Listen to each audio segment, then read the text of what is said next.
오늘은 온유함으로 승리한 이삭, 온유함으로 승리한 이삭 이런 제목으로 말씀을 상고합니다. 아브라함 때에도 이렇게 블레셋 지경의 땅에서 아브라함이 산 적이 있었죠.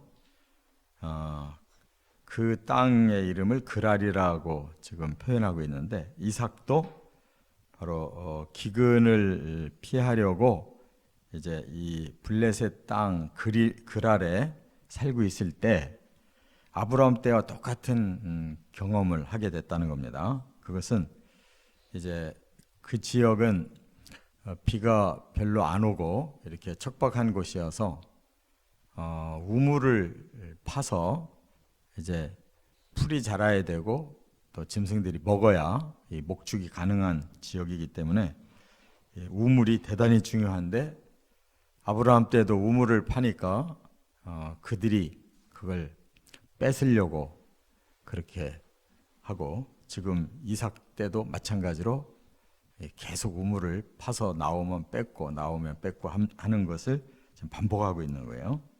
근데 결국은 하나님이 아브라함이나 이삭 편을 계속 들으시니까 결국은 그런 박해를 받으면서도 아브라함도 부자가 됐고 이삭도 부자가 됐어요.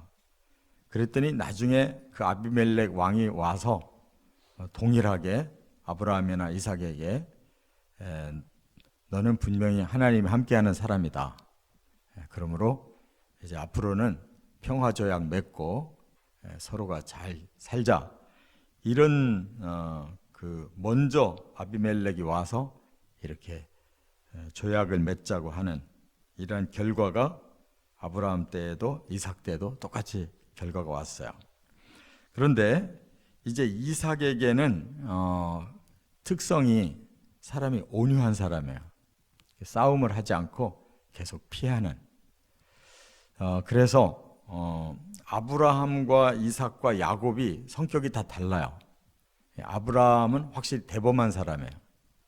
그래서 뭔가 하나님의 말씀을 그냥 아주 굳게 믿고 그냥 계속 하나님 말씀하는 대로 이리로 가라 하면 이리 가고 저리 가라 하면 저리 가고, 그때그때마다 행동을 하고 그 실천하는 그런 대범한 사람의 특징이 있고, 이삭은 매사가 그냥 조용하게 누가 뭐라 그러면 피했다가 또 누가 뭐라 그러면 또 더 멀리 피했다가, 이렇게 결과적으로는 온유하고 선한 방향으로 살아가니까 그렇게 큰 박해도 받지 않고, 그리고 결과적으로는 하나님이 더 사랑을 베풀어 잘 되더라, 그 말입니다. 그런데 야곱은 또 달라요. 야곱은 너무 욕심이 많아가지고 하나님이 허락하기 전에 자기가 먼저 행동해버리고 그 결과를 자기가 자꾸 거둬요. 인생이 험악한 세월을 살았다고 야곱 자신이 고백할 만큼 그렇게 특징이 다 달라요. 그래서 그 자기 성격이나 자기 인품대로 결과가 오는 것이고, 중요한 거 한 가지는 그들은 끝까지 하나님을 향해 살았기 때문에 그 믿음이 이어가고, 그래서 언약 백성으로 쓰임 받은 거예요. 오늘은 이삭의 특징을 우리가 좀 배울 필요가 있습니다. 세 가지. 첫째, 14절부터 18절에 보면 복을 받으면 시기도 받는다 하는 것을 알게 돼요. 양도 소도 또 종들도 이렇게 점점 많아지니까 이 그랄의 블레셋 사람들이 시기를 해요. 그리고 이제 복 중에 하나가 이삭의 종들이 이렇게 골라서 우물을 파면 그게 꼭 성공을 거둔 거예요. 블레셋 사람들도 똑같이 필요하니까 우물을 파지만 안 나오는 거예요. 그러니까 이 사람들이 하는 방법이 뭐냐? 그냥 뺏어버리려고 하는 거예요. 이삭의 종들이 우물을 파서 사용하는 걸 보면 막 시기 질투가 일어나가지고 그걸 뺏어요. 그래서 이제 또 옮기면 옮겨서 또 파보면 또 나오면 또 와서 또 뺏고, 이렇게 계속 이런 복을, 한편으로 하나님은 복을 주시고 그들에게는 시기가 일어나고, 이런 상황을 살았다 그 말입니다.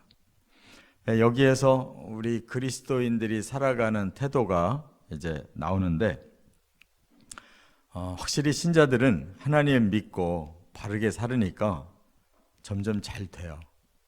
몸도 약했던 사람 건강해지고, 너무 가난했던 사람이 점점 살림도 피고, 또 사람이 성격도 점점 좋아지고, 정상적으로 하나님을 경외하고 말씀대로 살면 점점 잘 되게 돼 있는데, 또 그만큼 이 사회생활 속에서는 시기가 있어요.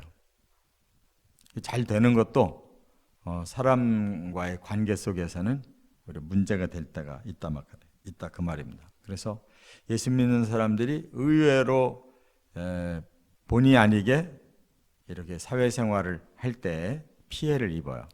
잘못하지도 않았는데 자꾸 이렇게 덤태기를 쓰기도 하고, 그래서 이삭도 그렇게 계속 피해를 받고 시기를 받았지만, 결국 하나님이 주시는 복이 더 커지니까, 하나님 주시는 복이 더 크니까 시기하는 사람들보다는 그런 걸 당하면서도 점점 더 잘 됐다 그 말입니다.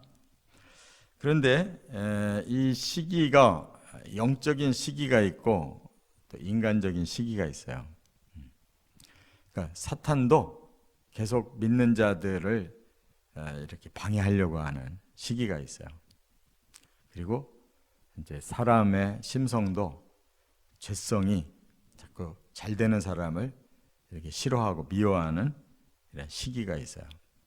그러나 이 두 가지를 우리는 그리스도인이기 때문에 감내해야 된다 그 말입니다. 그래서 예수님도 그랬어요. 마태복음 27장 18절에 보니까 이는 그가 그들의 시기로 예수를 넘겨준 줄 알미라라.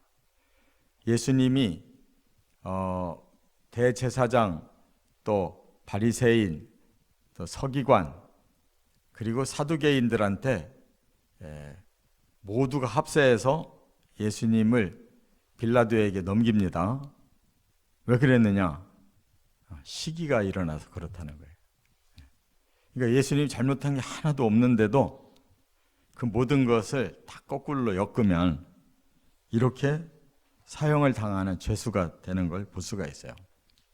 예수님의 죽으심도 시기 때문이에요. 또 사도행전 5장에 보면 그 예수님의 제자들이 이제 교회를 세워서 점점 교회가 확산되어 가니까 사도행전 5장 17절에 이런 말씀이 있어요. 대제사장과 그와 함께 있는 사람 즉 사두개인과 당파가 다 마음에 시기가 가득하여 일어나 사도들을 잡아다가 옥에 가두었더라 그랬어요. 그러니까 예수님도 마찬가지로 그들에게 시기를 당해 십자가를 지셨는데, 사도들도 마찬가지로 그들이 시기가 가득해서 옥에 가두었다는 거예요. 이것이 이제 그리스도를 믿는 사람들의 삶의 공통점이에요. 사도행전 13장에 보면 유대인들이 그 무리를 보고 시기가 가득하여 바울이 말한 것을 반박하고 비방했다. 이제 해외 선교를 하는 사도 바울도 가는 곳마다 박해를 받아요. 그게 뭐냐? 시기가 가득해서. 그러니까 우리가 지금 이 지역에서 이렇게 살고 있으면서 그들보다 더 선하게, 더 의롭게, 또 더 삶이 더 풍요롭게 이렇게 살아갈수록 세상 사람들의 마음에도 시기가 생기고, 사탄도 교회와 성도를 방해하기 위해서 그런 사건들을 배후에서 조종한다는 거, 그것을 당연하게 알고 잘 감수해내시기를 바랍니다. 두 번째는 19절부터 22절에 보면 다툼을 피하면 화평이 온다 하는 것을 이 이삭을 통해 알 수가 있어요. 블레셋 사람들이 그 같은 그랄 지역에 살면서 이렇게 시기 질투를 하고 우물을 뺏으니까 지금 이삭이 어디로 갔냐면 그랄 골짜기로 들어갔대요. 그러니까 골짜기는 사람들이 잘 안 살잖아요. 그래서 장소를 그들에게 시기 받지 않도록 아예 골짜기로 들어가 사는데 거기서도 우물이 나왔어요. 그래서 그 우물을 에색이라고 붙였다는 거예요. 그 에색이라는 단어는 이 다툼이라는 뜻인데 다투지 않으려고 피했는데 거기까지 또 쫓아와서 그걸 또 시비를 붙어가지고 뺏는 거예요. 그래서 다툼이라는 말을 이렇게 우물을 이름으로 붙여놨다는 거예요. 그래서 그 그랄 골짜기에서도 계속 힘들게 하니까 또 다른 곳으로 또 옮겨갔어요. 이제 거리를 더 띄워서. 그랬는데 거기서도 또 와가지고 다투고 뺐더라는 거예요. 그래서 이름을 신나라고 붙였대요. 이 말은 대적이라는 뜻이에요. 다툼과 대적의 차이가 뭐냐? 다투는 거는 시비 거는 거고 대적이라는 거는 이쪽을 완전히 패하게 만드는 아주 정식으로 그냥 덤벼들으려고 하는 거. 이것을 대적이라고 그래요. 그러니까 노골적으로 이제 아주 배척하려고 하는 거죠. 그런데 이삭은 항의를 안 해요. 아브라함은 지혜로 항의를 해서 그렇게 마감하는 그런 담력이 있었는데 이삭은 또 멀리 자리를 옮기는 거예요. 그래서 거기서도 또 우물이 나왔는데 이번에는 워낙 멀리 떨어져서 나가니까 그 다음 세 번째는 시비와 대적을 하지 않아서 그곳 이름을 뭐라고 졌느냐? 르호봇이라고 졌어요. 르호봇이라는 말은 장소가 넓다, 말하자면 편안하다는 거예요. 편안하다. 자유가 생겼다는 거예요. 이렇게 그 우물을 이름을 지어서 점점 이제 블레셋으로부터 멀어져 가는 거예요. 이것이 그리스도인의 태도예요. 그래서 우리는 다투지 말고 피하는 것이 지는 게 이기는 것이다 라는 것을 깨달을 수가 있어요. 그런데 이것이 하나님의 방법이었어요. 하나님이 뭐라고 말씀하느냐면 시편 37편 11절에 온유한 자들은 땅을 차지하며 풍성한 화평으로 즐거워하리로다 이런 말씀하셨어요. 지금 땅을 점점 뺏기고 멀리 가고 있는데 하나님은 뭐라고 하냐면 온유하면 땅을 차지하게 된다는 거예요. 그러니까 나중에 온유함으로 피하면 그 결과는 더 오히려 땅을 차지하는 결과가 온다는 거고 또 피하는 자는 풍성한 화평으로 즐거워한다. 맞서 싸우지 않는 것이 오히려 풍성한 화평을 누리고 더 즐겁게 사는 방법이다. 그랬어요. 이것이 그냥 말씀만 들으면 이게 아닐 것 같은데 이 온유함이라는 건 지금 이삭처럼 한 번, 두 번, 세 번 계속 져주는 거거든요. 그랬더니 결과적으로 이삭은 점점 부유해지고 또 블레셋이 가만히 보니까 이대로 나갔다가는 오히려 이삭이 한번 공격하면 자기들이 크게 당하겠다라는 두려움까지 생긴 거예요.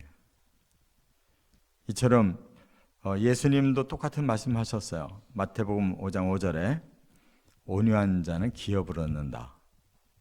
그러니까 우리가 이 땅에서는 혹시 못 얻을 수도 있어요. 악한 자들이 워낙 많아서. 근데 이제 이 땅을 마감하고 진짜 본향을 갈 때에는 다투고 대적하는 자가 가는 게 아니고 온유함으로 피한 자가 가는 곳이에요. 천국은 참된 자유함과 풍성함이 넘치는 그런 온유한 자들의 기업이 될 줄 믿습니다. 끝으로 세 번째는 23절부터 33절에 보면 하나님이 함께 하시면 원수도 굴복한다 하는 거예요.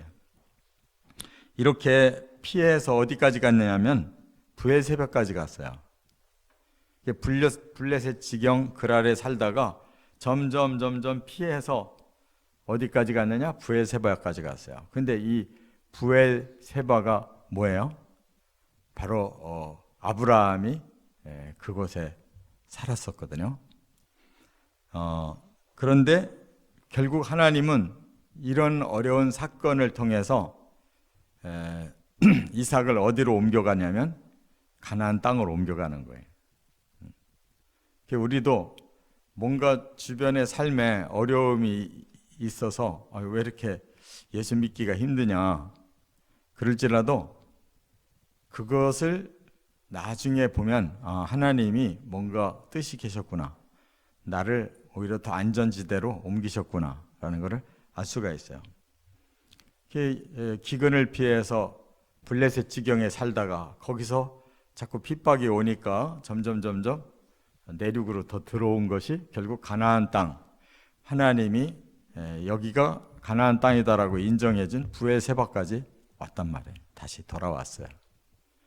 그것이 하나님이 이렇게 지금 몰아가시는 과정에 너는 가나안에 있어야 될 사람이야, 입으로 말씀 안 하셨어도 하나님이 이렇게 하시는 그런 섭리 속에서 결국 가나안 땅으로 돌아왔어요. 그랬더니 그동안에 피해서 온 것이 가난해진 줄 알았더니 더 커졌단 말이에요. 그래서 어느 날 아비멜렉 왕이 자기 부하들을 데리고 이삭을 찾아와서 조약 맺자고, 아브라함 때와 똑같이. 그래서 아브라함은 따졌거든요. 그런데 이삭은 따지지도 못하고 그냥 대접을 잘 했단 말이에요. 그 온유함이 더 드러나죠. 그래서 대접을 잘 하고 서로 이제 조약을 맺고 갔어요. 그랬더니 하나님이 나타나신 거예요. 그래서 뭐라고 그랬어요? 바로 너에게 더 아브라함에게 줬던 모든 언약을 너에게도 그대로 다 이루어주겠다라고 이렇게 말씀을 하셔서 제대로 그곳에서 제단 쌓고 거기서 계속 머물러 살았다, 이렇게 말씀했어요.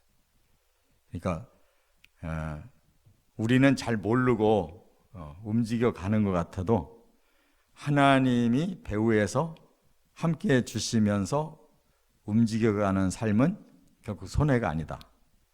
우리는 피해 있는 것 같았는데 그 온유한 자로 하여금 더 탄탄한 기업을 주셨다. 그래서 가나안 땅에 바로 이 브엘세바는 그야말로 그 이스라엘 땅 남부의 최고의 거점 도시가 된 거예요. 믿으시 바랍니다. 그래서 아브라함이 개척해 놓은 거 이삭이 더 튼튼한 땅을 만들어 놨다는 거예요. 그래서 우리가 방법이 뭐냐? 온유함과 그 다음에 선으로 악을 이기는 거다. 이걸 이삭에게서 배워요. 맞서게 될 때 죽어져야 돼요. 왜 죽냐면 화평을 위해서. 그런데 그러려면 마음이 온유해져야 돼요. 그냥은 못해요. 사람은 악한 본성이 있어서 똑같이 맞서고 싶은데 결과적으로 나를 꺾을 수 있는 힘은 성령이 주시는 거예요. 갈라디아서 5장 22절 23절에 성령의 열매 맺은 사람의 하나가 온유한 사람이에요. 그 사람의 본 기질은 대단한데 그걸 스스로 누르고 자기 자신이 오히려 악한 자들을 선으로 바꿔서 대접해주는, 더 선함으로 더 올바른 모습을 보여주는 것이 바로 하나님의 방법이란 말이에요. 이삭이 대접을 해서 보낸 것처럼. 로마서 12장 19절에 그랬어요. 너희가 친히 원수를 갚지 말고 하나님의 진노하심에 맡기라 그랬어요. 그러니까 하나님의 판단이 정확한 거다. 하나님이 벌 줄 자를 벌 주고 상 줄 자를 상 주지. 사람이 판단하면 상 줘야 될 자에게 벌 줄 수가 있거든요. 벌 줄 자에게 상을 줄 수가 있어요. 사람의 판단은 정확하지 못해. 우리가 저 사람 아주 나쁜 놈이구나. 내가 저 사람을 가만두면 안 되겠구나. 이렇게 생각하면 안 된다는 거예요. 원수는 하나님의 노하심에 맡겨라 그랬어요. 그리고 기록되었으되 그랬는데 원수 갚는 것이 내게 있으니 내가 갚으리라. 이 말씀 어디에서 했느냐면 신명기 32장 35절에서 하나님이 이스라엘 공동체에게 명령을 내렸어요. 너희가 앞으로 가서 살 땅에서 너희 원수들을 처음에는 심판을 하지만 그 다음에 함께 살아야 될 사람들에게는 하나님께 맡겨야지 너희가 치면 안 된다 그랬어요. 그래서 반대로 지금 로마서 12장 19절에 20절에는 원수가 줄이거든 먹이고 목마르거든 마시게 하고 또 그렇게 함으로써 그들이 스스로 양심의 부끄러움을 느낌으로 머리에 숯불을 얻는 것처럼 결과가 될 때 그게 이기는 것이다. 그래서 선으로 악을 이기라 이렇게 말씀하고 있어요. 사람 성격대로 살지 말고 하나님이 주신 성령의 인품대로 살아야 결국은 원수를 이기고 또 전화이복이 될 수 있다는 거 꼭 기억하시고 하나님의 원리대로 승리하시기를 주의 이름으로 축원합니다.